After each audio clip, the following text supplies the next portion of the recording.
మన తండ్రి అయిన దేవుని నుండి ప్రభువైన యేసుక్రీస్తు నుండి కృపయు సమాధానం మనందరికీ కలుగును గాక. ఆమేన్. దయచేసి కూర్చోనండి.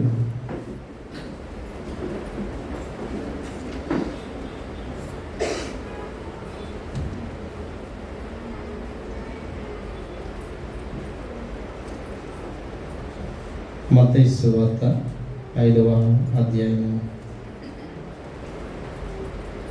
48వ వచనాన్ని చదువుదాం.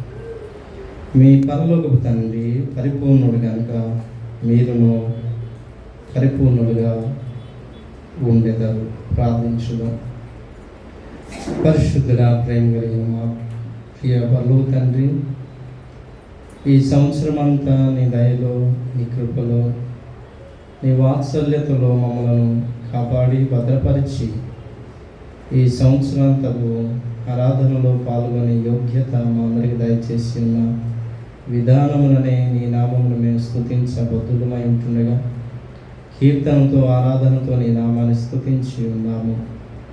దేవా, పరిశుద్ధ వాక్యము ధ్యానిస్తుండగా మమ్మలను పరిశుద్ధపరిచి నూతన సంవత్సరంలోకి నూతన ఆలోచనలతో, భావములతో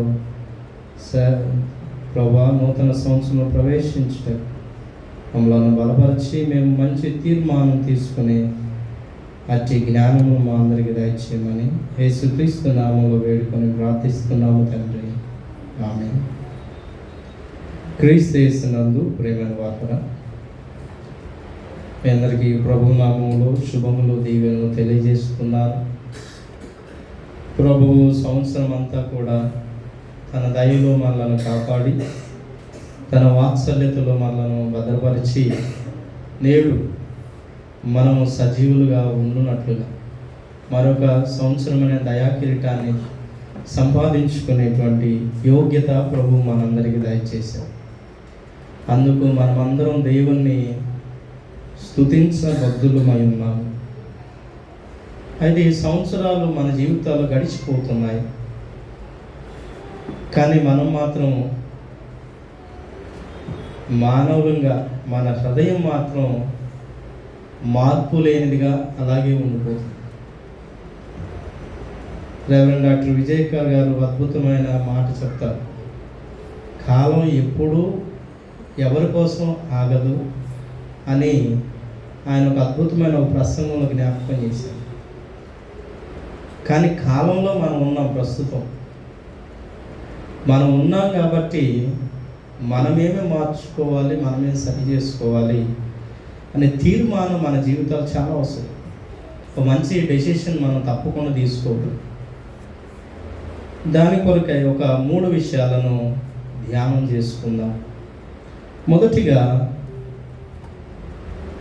సృష్టి ఆది నుంచి దేవుడు మన కొరకై చేసినవి లేదా మనము పుట్టినప్పటి నుంచి దేవుడు మన కొరకై చేసినవి ఒకసారి రిమెంబర్ చేసుకోవాలి, జ్ఞాపకం చేసుకోవాలి.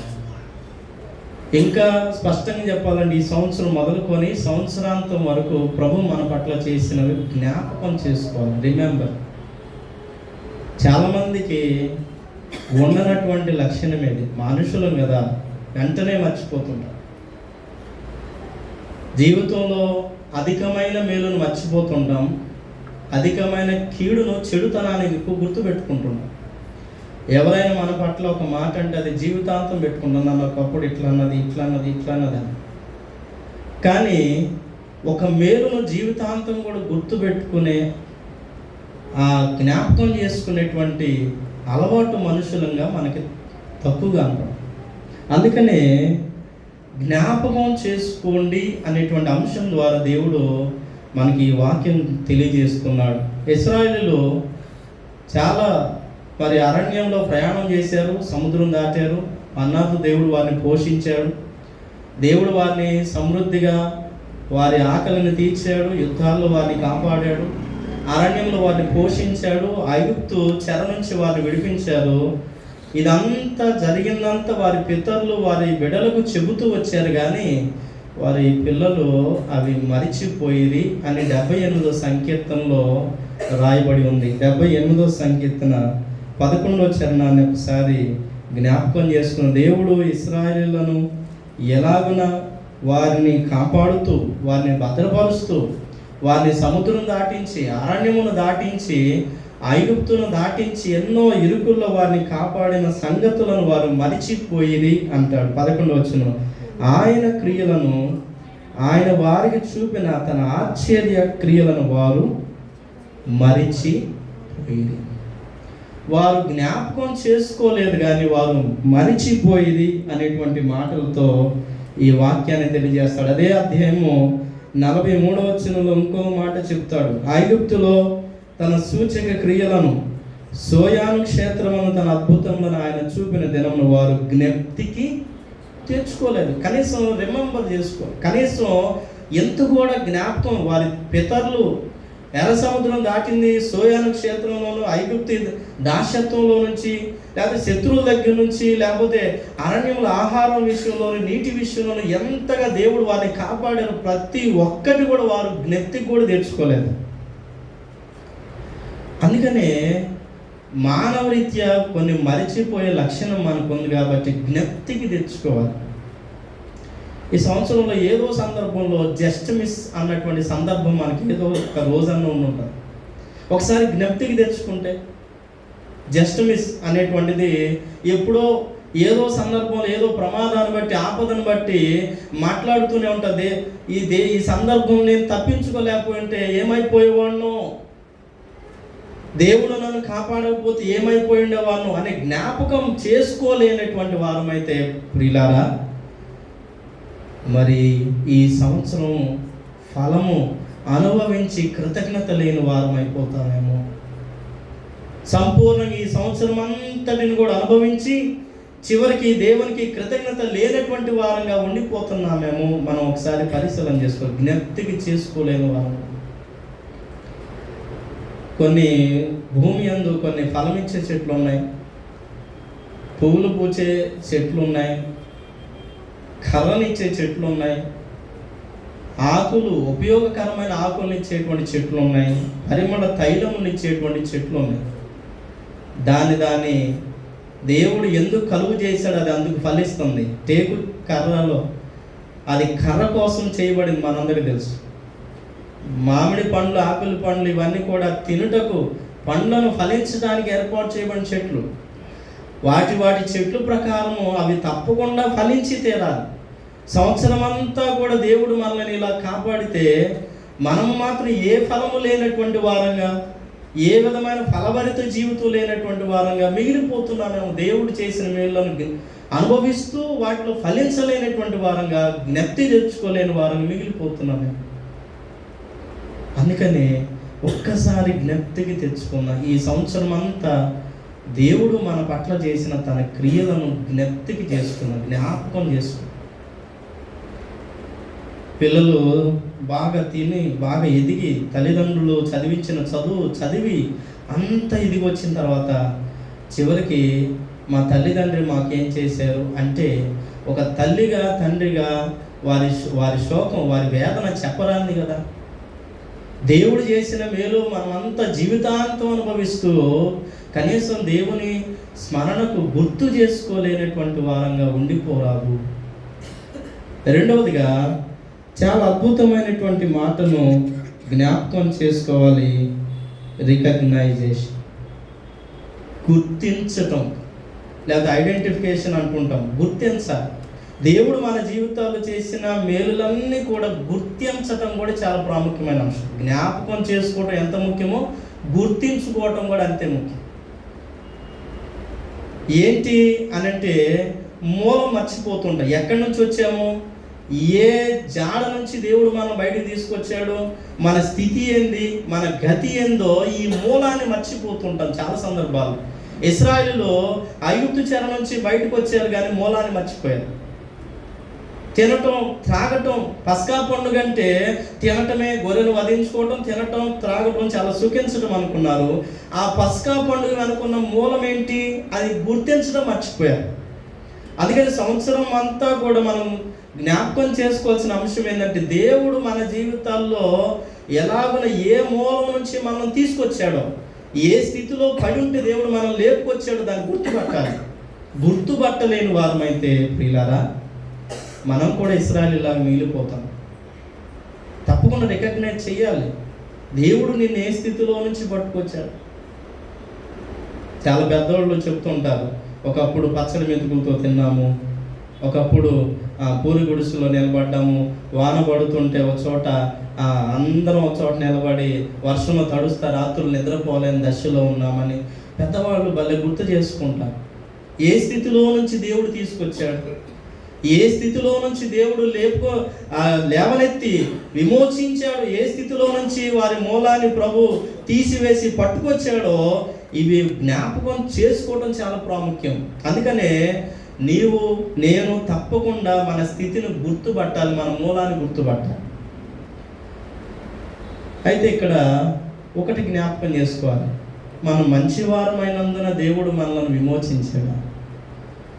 పోనీ మన మీద అద్భుతంగా నీతి కార్యాలు జరిగిస్తున్నామని దేవుడు మనల్ని ఇలాగను విమోచించాడంటే మనం మంచివారమేం కాదు, మనమేం గొప్ప కార్యాలు చేసినటువంటి వారం కాదు. పాపంలో పడి పాప జీవితాన్ని జీవిస్తున్నటువంటి వారంగా మన మూలం దాగుంది.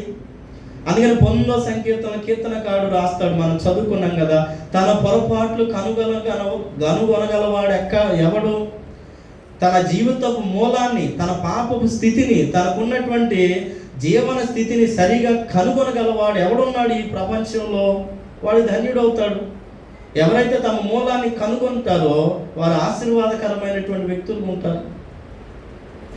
మనం ఎప్పుడైతే మనం సరిగా గుర్తుపడతామో, దీనిలో అద్భుతంగా 2 విషయాలు మనం జ్ఞాపకం చేసుకోవాలి గుర్తించడంలో. ఒకటి, మన పాపమును, మన స్థితిని గుర్తుపట్టాలి. రెండోది, దానిలో నుంచి దేవుడు మనల్ని ఎలా బయటికి తీసుకొచ్చాడు గుర్తుపట్టాలి. రెండింటిని గుర్తు చేసుకోవాలి. మన స్థితిలోని మనం గుర్తుపట్టాలి, ఆ స్థితిలో దేవుడు మనల్ని ఎలా చెయ్యి పట్టుకొని బయటికి తీసుకొచ్చాడు గుర్తుపట్టాలి. ఐగుప్తు చెరలో కన్నీరు కారుస్తా ఏడుస్తా చావ స్థితిలో, అటు చావలాగా ఇటు బ్రతకలాగా ఉన్నటువంటి స్థితిలో నుంచి దేవుడు వారి చెయ్యిని పట్టుకొని వారిని దాటిస్తే ఆ విమోచన పండుగను వారు సంతృప్తిగా తిండితో జరుపుకుంటున్నారు. కానీ ఆ పస్కా పండుగ వెనుకున్న దాగున్న మూలాన్ని మర్చిపోయారు. బహుశా మూలాలు మర్చిపోతున్నామేమో, మన స్థితిని గుర్తించలేని వారంగా ఉంటున్నామేమో. ఈరోజు వాస్తవంగా మన స్థితి ఏంటి? మన స్థితిని గుర్తుపట్టగలుగుతామా? పోనీ మన పొరపాట్లు మనం కనుగొనగలుగుతామా? నా స్థితి ఇది నా పొరపాటు, ఇది నా బలహీనత, ఇది నా సమస్య అని గుర్తుపట్టగలుగుతామా? ఎవరు గుర్తించగలుగుతారో వారు ధన్యులవుతారు. మనకి కీర్తనలో అద్భుతమైన మాట, అతిక్రమములు దాచిపెట్టగా వాటిని ఒప్పుకొని విడిచిపెట్టువాడు వర్ధిల్లుతాడు, దేవుని కనికరానికి పాత్రుడు అవుతాడు. ఈ సంవత్సరం అంతటిలో ఒకసారి మనల్ని మనం గుర్తుపడతాం. ఏ విషయాల్లో ఎవరితో ఎలాగ ప్రవర్తించామో ఒకసారి గుర్తుపడతాం. యేసుక్రీస్తు కాలానికి వచ్చేసరికి యూదులు పొరుగువారిని ప్రేమించండి అనేటువంటి అంశము ఎలాగ తీసుకున్నాడు? పొరుగువారంటే నా చుట్టం, పొరుగువారంటే నా మతం వాడు, పొరుగువాడంటే నా జాతి వాడు అనుకొని ఇతరులను ద్వేషించి, ఇతరులను చిన్నచూపు చూస్తే, ఇతరులను హింసాత్మకంగా వారి పట్ల ప్రవర్తించి వారిని సమాజ రీతిలో వారిని భారతదేశంలో కొందరిని ఎలాగ అస్పృశ్యులుగా చూస్తూ వచ్చారో, యూదులు కానటువంటి వారిని చాలా చిన్న చూపు చూస్తూ వచ్చారు యూదులు. అలాంటి స్థితిలో ఉండినటువంటి వారికి ప్రభు అద్భుతమైన కొండ మీద సందేశం జ్ఞాపకం చేస్తూ, నిన్ను వలె నీ పొరుగు వారిని ప్రేమించమన్న మాట జ్ఞాపకం చేసుకున్నారు కదా, అలాగైనా నీ శత్రువును ద్వేషించగా వారిని ప్రేమించి వారి కొరకు ప్రార్థన చేయి. సంవత్సరంలో ఎన్నో సందర్భాలు ఎవరి మీద ద్వేషాన్ని, లేకపోతే కోపాన్ని, ఆవేశాన్ని, తెలియని తప్పిదాలను, తెలియని లోపాలను మనం చేసి ఉంటాం. వాటిని ఇతరుల పట్ల చేసిన పొరపాట్లను సరిగా గుర్తుపట్టాలి. ఎప్పుడు మనకున్న అలవాటు ఏంటంటే, నేను వారిని ఏమనలేదు కానీ వాళ్ళే నన్ను అన్నారు, నేను వాళ్ళని తిట్టలేదు కానీ వాళ్ళే నన్ను తిట్టారు. మరి మనం ఎప్పుడు గుర్తుపడతాం? మనం ఎప్పుడు తెలుసుకుంటాం? మన మనసు లోతు తెలుసుకోవాలి. ఎప్పుడు ఎదుటివాళ్ళ హృదయాలు బాగా చదివేసుకుంటాం. ఎంత జ్ఞానవంతులు మనం. ఎదుటివారి మనసును బాగా చదివేస్తాం, జ్ఞానవంతులు. కానీ మన మనసును, మన లోతుని కనుగొనలేము. అందుకనే ఈ సంవత్సరాంతం మనలను మనం సరిగా గుర్తుపడడం, మన స్థితిని, మన మూలాన్ని గుర్తుపడడం. ఏలయనగా మనం ఇంకను పాపులమై ఉండగా, ఇది మన స్థితి. ఏలయనగా మనం ఇంకను శత్రువులమై ఉండగా, ఇది మన స్థితి.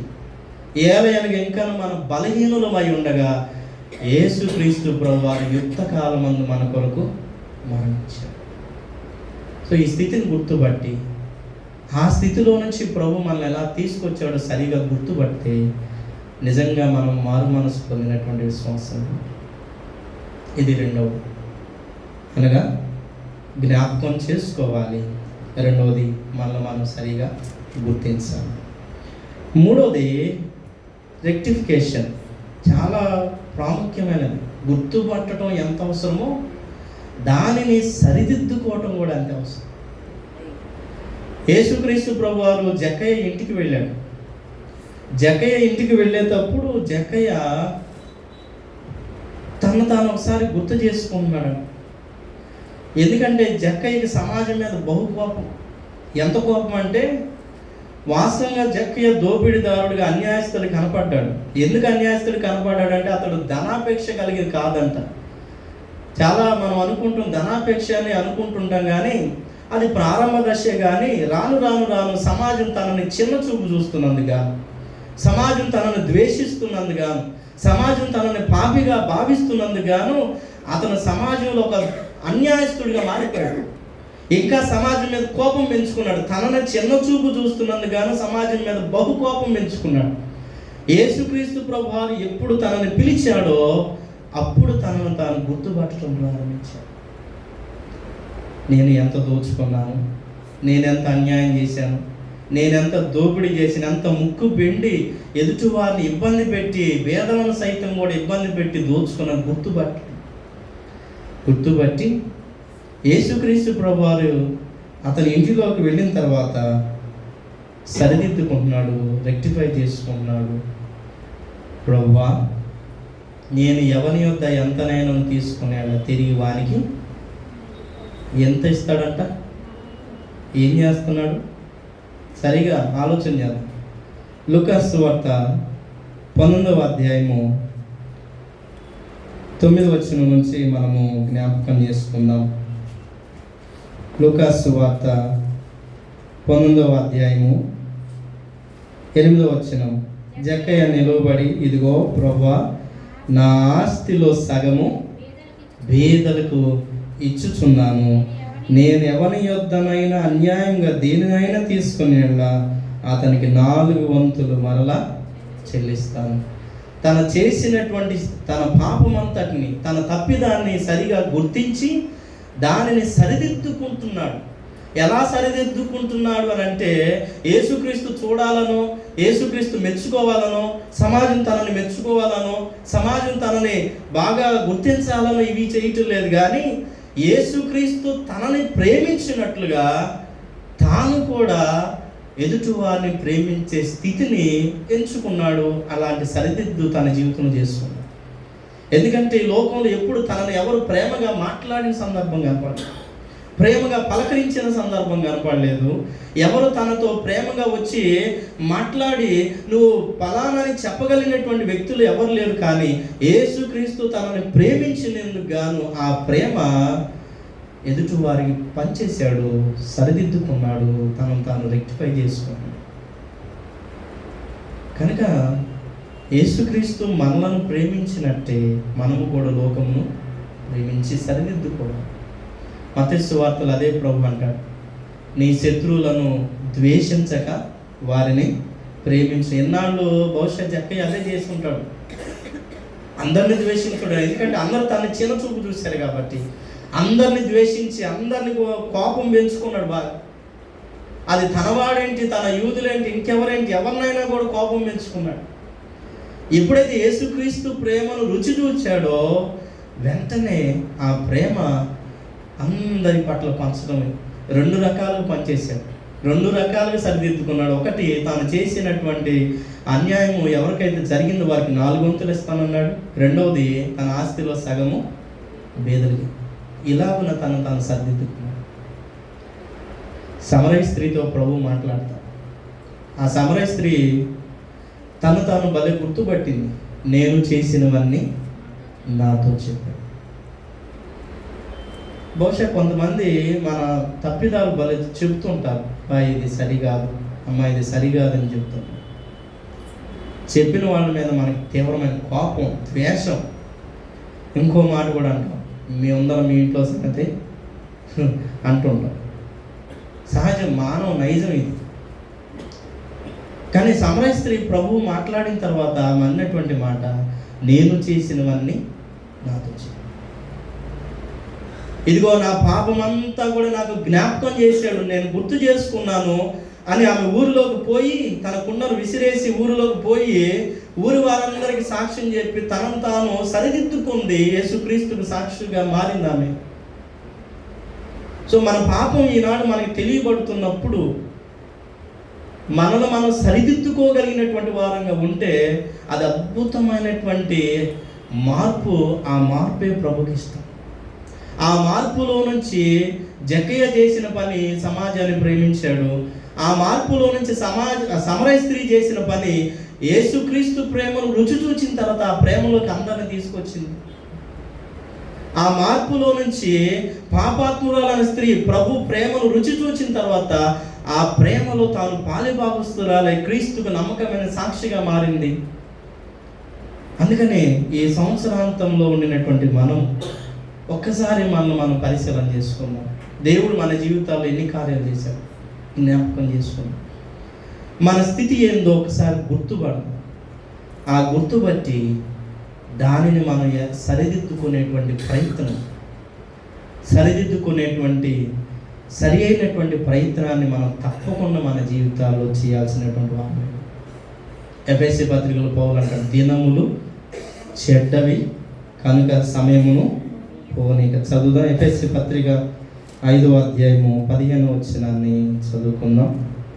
దినములు చెడ్డవి కనుక మీరు సమయమును పోనీయక సద్వినియోగం చేసుకొనొచ్చు, అజ్ఞానుల వలె కాక జ్ఞానుల వలె నడుచుకున్నట్లు జాగ్రత్తగా చూచుకోండి. సమయం దేవుడు అద్భుతంగా మనకి ఏర్పాటు చేసి ఉంచాడు.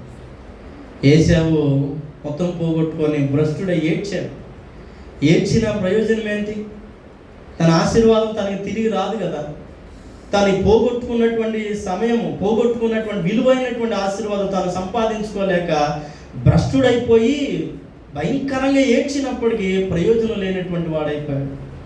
అందుకే దేవుడు సమయాన్ని మన ముందు ఉంచి ఉన్నాడు. ఆ సమయంలో మనమున్నాము. ఆ మనముండినటువంటి సమయాన్ని మనం ఎలాగైనా సద్వినియోగం చేసుకోగలుగుతాం, గుర్తుపట్టగలుగుతామా, జ్ఞాపకం చేసుకోగలుగుతామా, సరిదిద్దుకోగలుగుతామా, క్రీస్తు ప్రేమను లోకానికి పంచగలుగుతామా? ఈరోజు మరి సంవత్సరాంతపు ఆరాధనలో మనం ఉన్నాము. ఒకసారి మనం పరిశీలన చేసుకుందాం. ఒకసారి మనం జ్ఞాపకం చేసుకుందాం. దేవుడు తన సృష్టిలో మనల్ని ఏ రీతిగా ఉంచాడు జ్ఞాపకం చేసుకుందాం. మనం పడిన స్థితిలో నుంచి దేవుడు మనల్ని ఎలాగ లేవనెత్తాడు. పాపపు స్థితిలో నుంచి ప్రభు మనల్ని ఎలా పిలిచాడు. బలహీనతలో నుంచి ప్రభు మన ఎలా బలపరిచాడో, మనకున్నటువంటి మూల స్థితిలో నుంచి ఏ స్థితిలో ఉన్నామో ఆ స్థితిలో నుంచి ప్రభు మనల్ని ఎలా పట్టుకొచ్చాడో, పోనీ ఈ సంవత్సరము ప్రారంభం నుంచి మనం మంచివారమైనందుకు కాదు కానీ తన కృపా వాత్సల్యతలు ఈ చివరి వరకు మనల్ని ఎలా పట్టుకొచ్చాడో ఒక్కసారి మనం గుర్తుపట్టి, ఆయన ప్రేమను గుర్తుపట్టి సరిదిద్దుకునే ప్రయత్నం చేద్దాం. సరిదిద్దుకోలేని వారం కనుక సంవత్సరాలు గడిచిపోతున్నాయి, కానీ మనసు నూతనమవుతుందా? మనిషి నూతనీకరించబడుతున్నాడా? మనిషిని తలంపులు, ఆలోచనలు నూతనీకరించబడుతున్నాయా? మన ఆలోచనలు, మన తలంపులు, మన భావాలు ఎప్పుడైతే నూతన పరుచుకుంటామో ఆయన అతి నూతనమైన జీవితాల్లో ఆయన జీవించడానికి, నివసించడానికి సిద్ధంగా ఉన్నాడు. అలాంటి నూతన జీవితాలను కాంక్షించుదాం. ఒకసారి తలలు వంచి మనం పరిశీలన చేసుకుందాం, ప్రార్థించుదాం.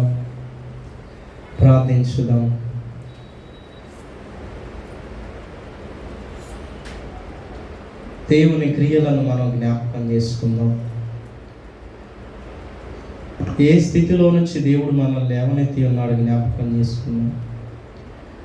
మన స్థితిలో దేవుడు మనల్ని ఎలాగున ప్రేమించాడో జ్ఞాపకం చేసుకుని మన మంచివారమైనందుకు కాదు, చెడ్డవారి పైనను మంచివారి పైనను మంచును వర్షమును కురిసినట్లే ఆయన మంచివారి పైనను చెడ్డవారి పైనను తన కృపా వాత్సల్యత చూపించి మనల్ని ఈ సంవత్సరపు చివరి వరకు కాపాడి ఉన్నాడు. అయితే మన స్థితి ఏంటి?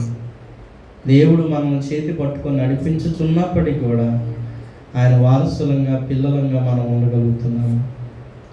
అబ్రహాము కుమారుడిగా జక్కయ్య పిలువబడ్డాడు, సరిదిద్దుకున్నాడు, తనకున్నటువంటి లోపాన్ని సరిచేసుకున్నాడు. మరి దేవుని సన్నిధానంలో నేను మన స్థితి ఏంటి?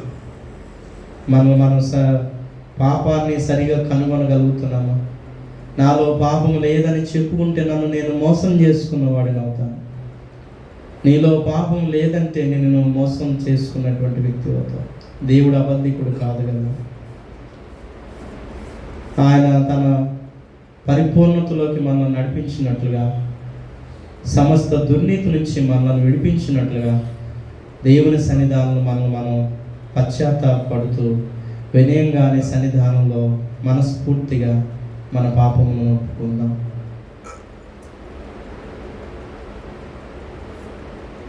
తలలు వంచి ప్రార్థించుదాం.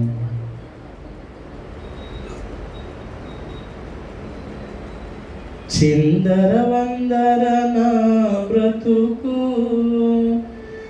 ఎందుకు గొరగానిదిలే ప్రభువా, చిందర వందర నా బ్రతుకు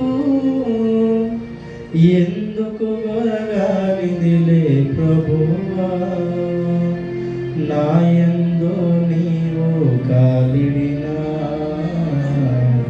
నీ పొందే నాకెంతో ధన్యం, నాయందు నీవు కాలిడినా నీ పొందే నాకెంతో ధన్యం.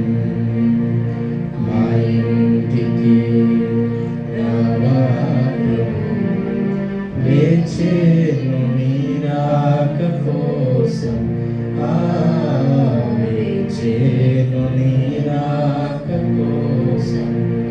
జక్కయ్య ఇంటిని దర్శించిన దేవుడు, జక్కయ్య జీవితాన్ని మార్చిన దేవుడు, జక్కయ్య అబ్రహాం కుమారుడని ప్రకటించిన దేవుడు నేడు మన జీవితాల్లోకి, మన కుటుంబాల్లోకి ఆయన ప్రవేశించినట్లుగా ఆయనను వినయపూర్వకంగా మనం పశ్చాత్తాపడుతూ ఆయన మన జీవితాల్లోకి ఆహ్వానించుదాం. అబ్రహాం కుమారుడిగా జక్కయ్యను ఎలాగైతే పిలిచాడో అది ప్రభు మనము కూడా వారసులుగా కుమారులుగా పిలిచేటువంటి జీవితాన్ని కలిగి ఉందాం. మనం సరిదిద్దుకుందాం. ఒక్కసారి నూతన సంవత్సరం ప్రవేశిస్తున్నాం, నూతన సంవత్సరంలోకి వెళ్ళబోతున్నాం. మనం నూతన పరుచుకోవటానికి ప్రభు సహాయాన్ని వేడుకుందాం. పరిశుద్ధుడా ప్రేమలే మా పరమ తండ్రి, పాత సంవత్సరము 2024 సంవత్సరముగా మా జీవితాల నుంచి వెడలిపోతున్నాయి. నూతన సంవత్సరంలోకి ప్రవేశిస్తున్నామే. సమయం పోనీక దాన్ని సద్వినియోగం చేసుకొని మరొక సంవత్సరంలో మరి క్రొత్త జీవితంలో క్రొత్త భావాలతో, క్రొత్త అంశాలతో, క్రొత్త ఉద్దేశాలతో మేము జీవించుటకు మమ్మల్ని సరిదిద్దుమని యేసుక్రీస్తు నామములో వేడుకొని ప్రార్థిస్తున్నాము తండ్రి. ఆమేన్. సమస్త జ్ఞానం ఇచ్చిన దేవుని సమాధానం యేసుక్రీస్తు మీ హృదయాలకు తలంపులకు కావులను గాక. ఆమేన్. దేవా